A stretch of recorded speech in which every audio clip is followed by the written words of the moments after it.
The room still held the temperature of 2006. A faint chill sealed beneath peeling paint and warped floorboards, as though the air itself refused to move beyond the night everything stopped. The investigator pushed the door open slowly, the hinges releasing a quiet metallic sigh, and for the first time in years, the forgotten space revealed itself once more. Dust drifted in narrow streams of dying afternoon light, suspended like small, indecisive particles unwilling to settle. The original yellow tape had long curled away from its own adhesive, falling in loose ribbons across the entrance, brittle and defeated. It had marked the boundaries of a tragedy no one solved, a silence no one disturbed, and a question no one answered. It had been the unsolved case everyone in the Mississippi community whispered about but never truly discussed. The cold case of Lena Hale, a 28-year-old school librarian whose quiet life ended in a way that felt profoundly out of place in their small town. Lena had grown up 2 towns over, raised by her aunt after a series of family relocations. She was known for her steady voice, her calm attention to detail, and her unassuming kindness, the kind that existed without need for recognition. Her life, though modest, had formed gentle connections with nearly everyone who crossed her path, though none close enough to shield her from what happened. Her body had been found here, in this small rented house just outside Greenville, lying near the open window as if reaching for air. The scene lacked anything dramatic, no overturned furniture, no desperate signs of flight, no loud evidence of a struggle. It was the quiet that unsettled everyone.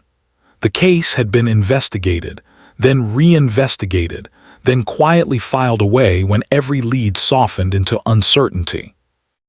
Now, after years of distance, someone was walking back into the stillness. The investigator paused as he stepped inside, taking in the unchanged geometry of neglect.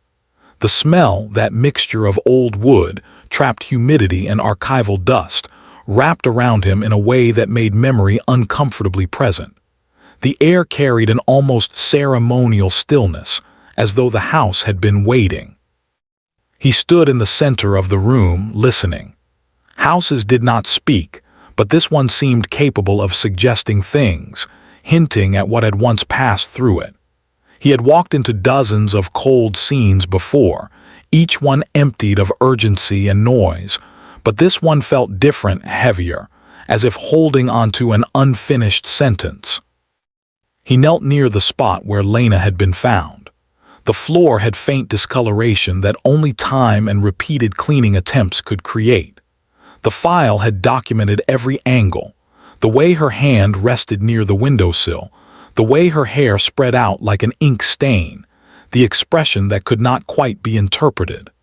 The photographs lived in his mind even now, resurfacing with the clarity of something both distant and vivid. Outside, the distant hum of a lone car faded down the road, leaving the house surrounded by its own rural quiet. The investigator exhaled slowly. "Back again," he murmured, not to the room, not to Lena, but to the weight of unfinished work that had followed him for years.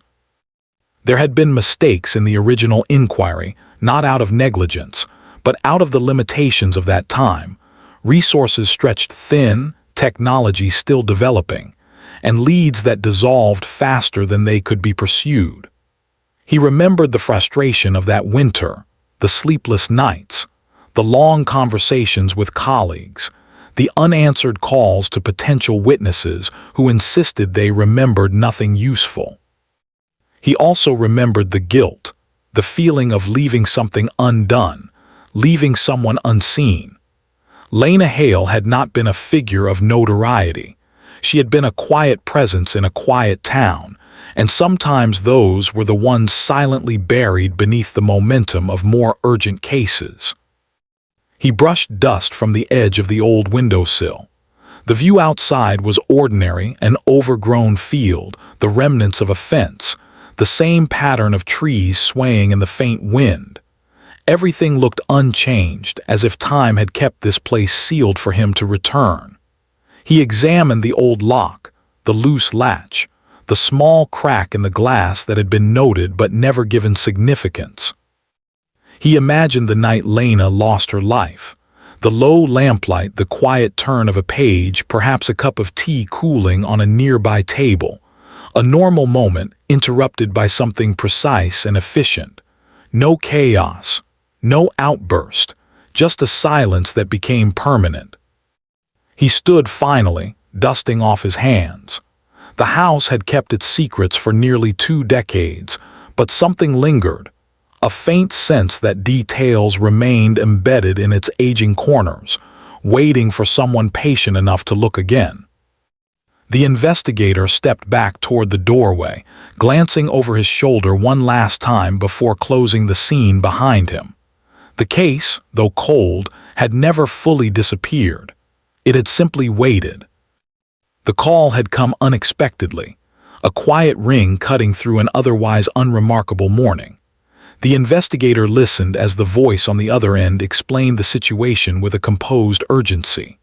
A local archivist, recently tasked with digitizing old municipal storage boxes, had found an envelope misfiled within unrelated property records. Inside it, a small photo, a handwritten note, and a taped fragment of material logged as unprocessed evidence from the year Lena Hale died.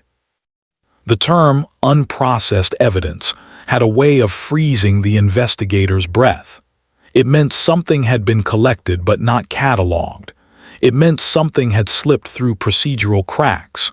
It meant the case was no longer dormant. He arrived at the county records building as rain tapped lightly against the windows. The archivist, a mild-mannered man with a careful way of holding objects, placed the envelope on the table as though it were something delicate. "It was in box 17B, the archivist explained quietly. "It shouldn't have been there." Inside, the first item was a photograph, a small, grainy print showing a section of the exterior of Lena's house, taken the night the authorities arrived. In the lower right corner, barely visible, was a car's bumper. The angle was poor, but the shape and shade suggested it belonged to a model not previously documented in the case notes. The investigator leaned forward, studying the details. This wasn't in the original file. "No," the archivist confirmed. "It was never logged." The second item was a brief handwritten note on a torn piece of stationery. The ink had faded, but the words remained legible. "Saw someone near the window, not sure, didn't want to get involved, might be nothing." No signature, no date, only partial context, but even vague fragments could shift the trajectory of a cold case. The third item was the most intriguing, a short strip of pale fabric, preserved between 2 pieces of transparent tape. The edges were frayed, and though impossible to analyze by sight alone, its presence raised questions. It did not match anything found at the scene in the original reports. It belonged to someone, perhaps someone who had been close to the house that night. The investigator sat back, the envelope open in front of him, feeling an old tension return to his shoulders. Evidence misplaced for years, resurfacing without warning. It had the quiet gravity of a door unlocking itself. He carried the envelope to the lab for proper processing. The technician, a careful woman with a steady gaze, examined the fabric under magnification.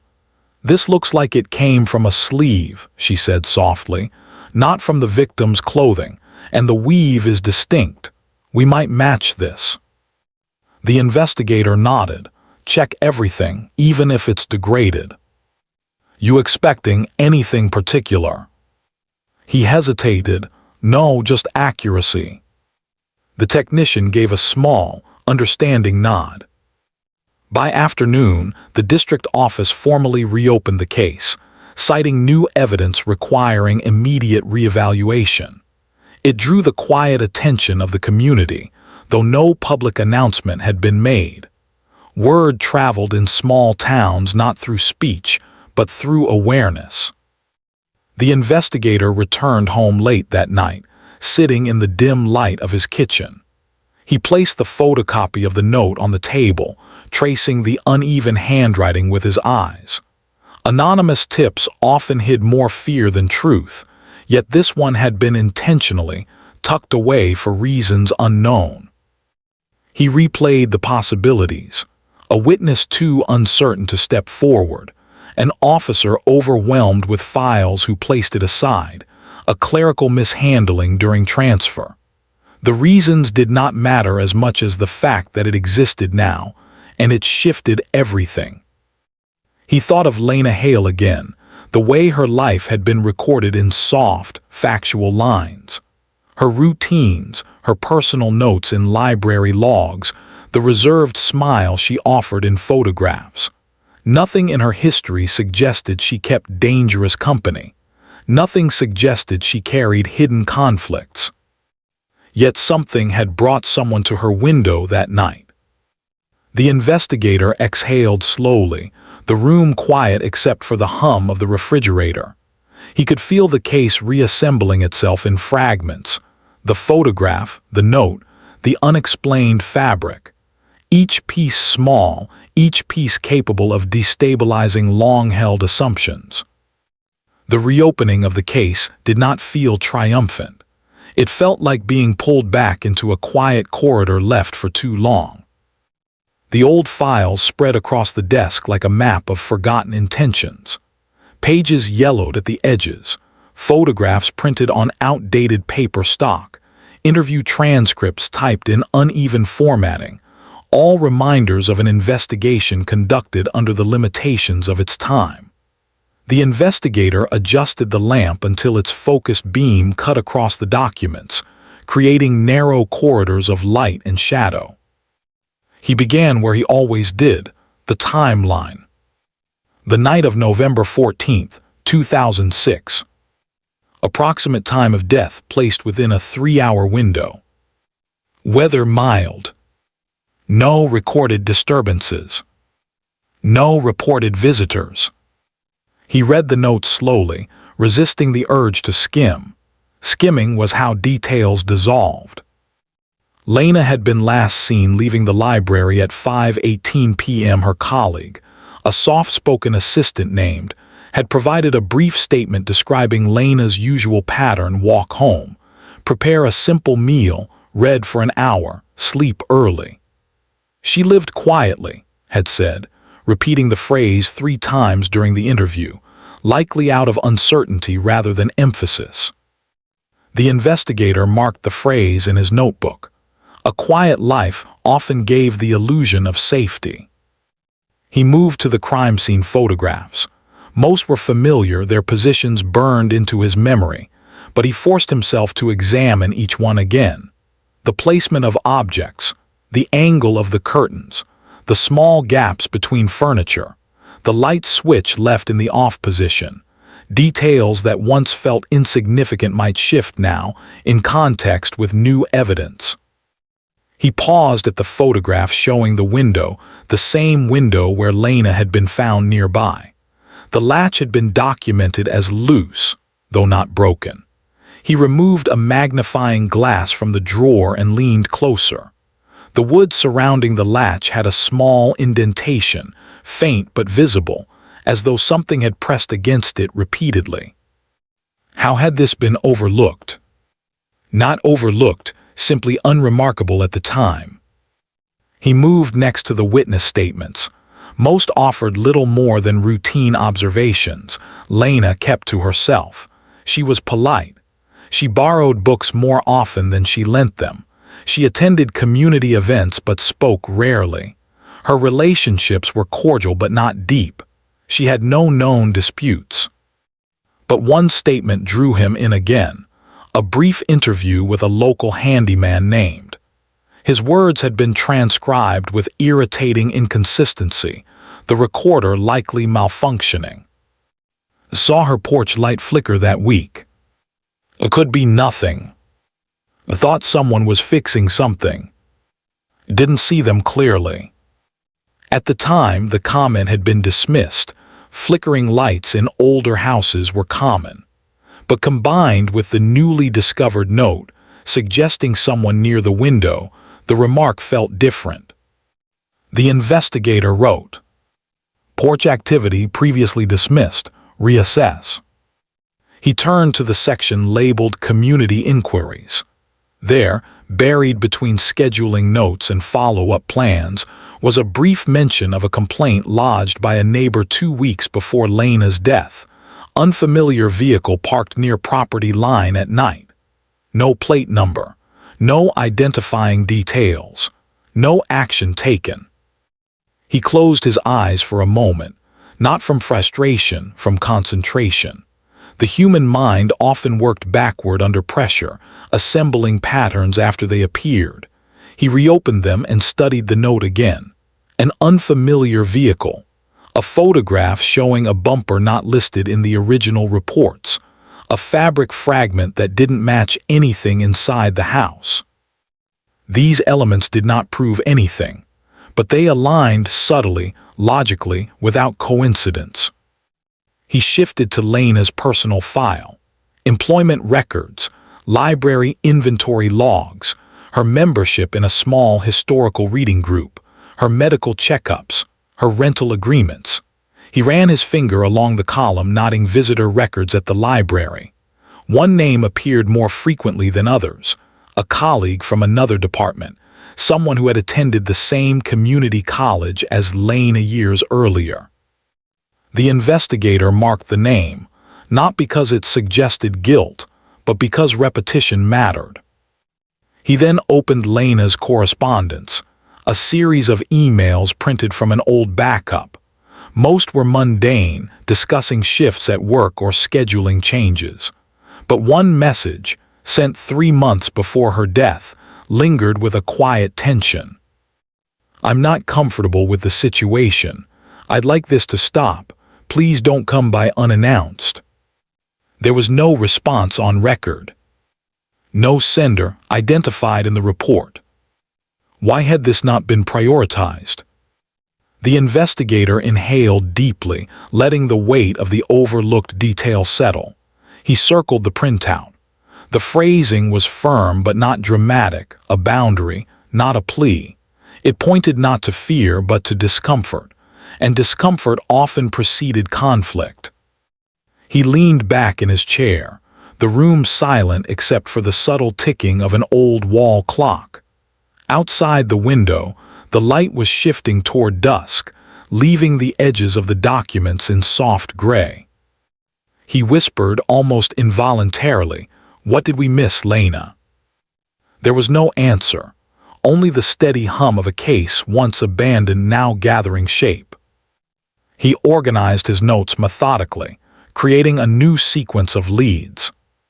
The vehicle, the fabric, the anonymous note, the porch light, the frequent visitor at the library, the unsentimental but firm email.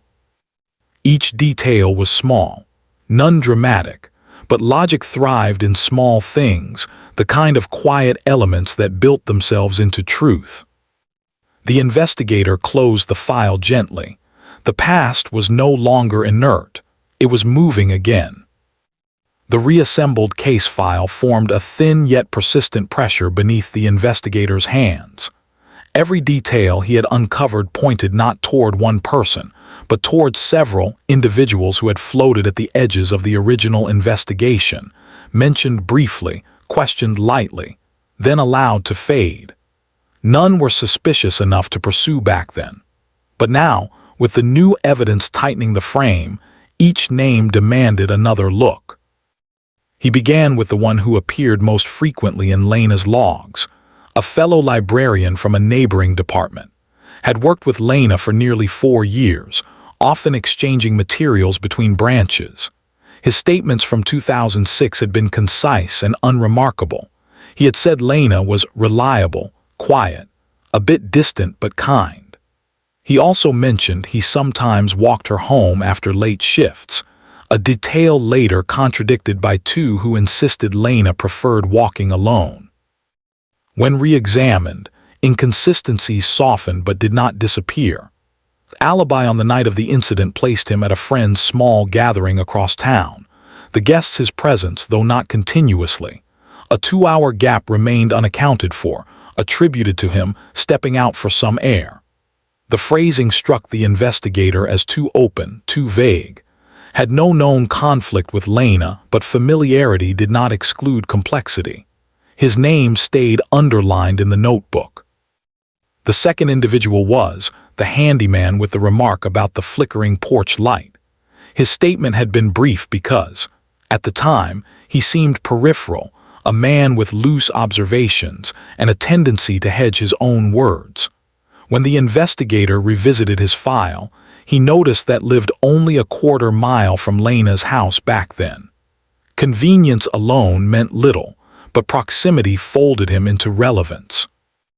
His alibi claimed he had been visiting his sister in another county on the night Lena died. Phone records confirmed a call made from that location, but only one, and at a time that still left room for possibility. His relationship with Lena was casual. He occasionally did small repairs in the community and passed her house often. No clear motive surfaced, yet his presence near the property earlier that week made his position neither strong nor weak, simply unclear. The third name required more careful handling. Foster, Lena's neighbor at the time, had submitted the complaint about the unfamiliar vehicle. Her interview in 2006 captured nerves, short sentences, hesitant delivery. She had been the type to watch patterns in her street, not out of suspicion but out of habit. Her attention was consistent but nonspecific. She had seen shapes, heard faint steps, noticed shifting silhouettes of vehicles that did not belong to residents. But when questioned about seeing anyone near Lena's window, she grew uncertain, retracting details the way someone retracts words spoken too quickly. Her alibi had been straightforward, home with her young daughter who had since grown into adulthood. Nothing about pointed to motive, yet witnesses with uncertain memories could either help or hinder clarity. Her name remained on the list not as a suspect but as a potential gap. The final figure emerged from the email Lena had written, the firm but restrained request asking someone not to visit unannounced. Identifying the recipient had been difficult in 2006 because the email's records were incomplete and the server had archived fragments, not full metadata. Now, with updated retrieval tools, the investigator worked with a technician to extract the surrounding server logs. Only one clue surfaced, a partial IP match tied to a former volunteer at the library. Red, a quiet, soft-spoken man in his early 30s at the time, had assisted with cataloging for a few months before moving away. He had been described as polite, helpful, and respectful of boundaries, yet the email suggested an interaction beyond routine. His departure shortly after Lena's death was recorded as unrelated, but coincidence was no longer a comfortable explanation. Claimed he had left town to care for a relative. There were no conflicting reports. No direct link tied him to Lena beyond occasional work overlap. But the email changed everything. The tone, the timing, the lack of follow-up documentation.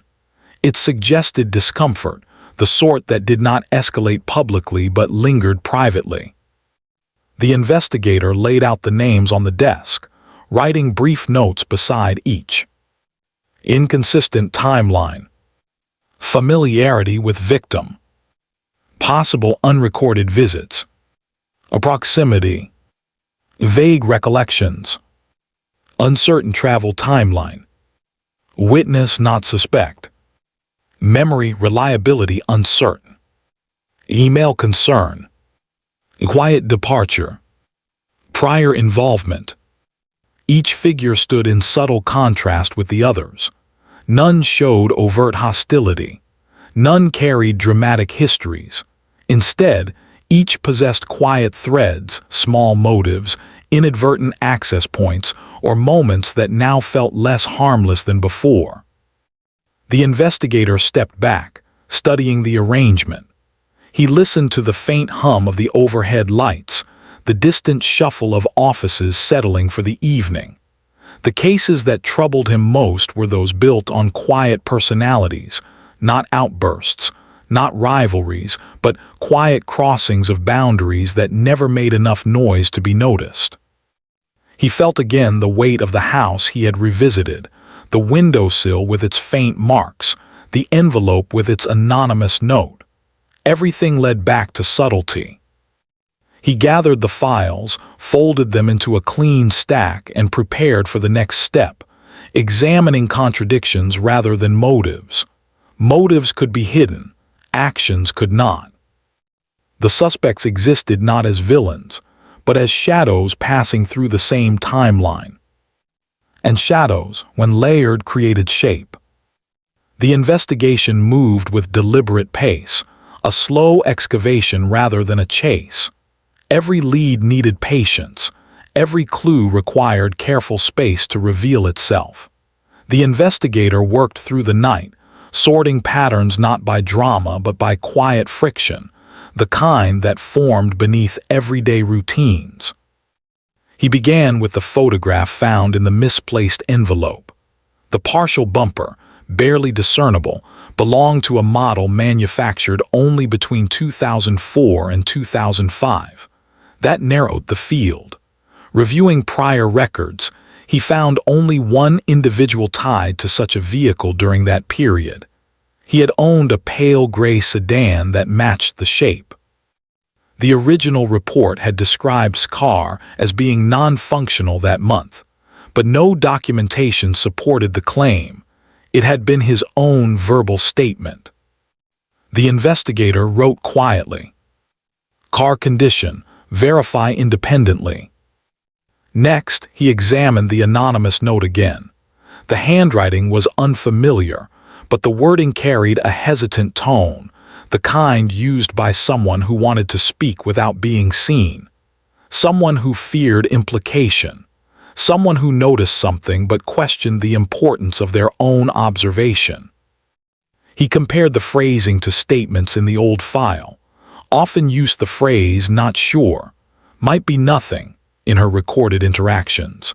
That alone proved nothing, but stylistic patterns mattered.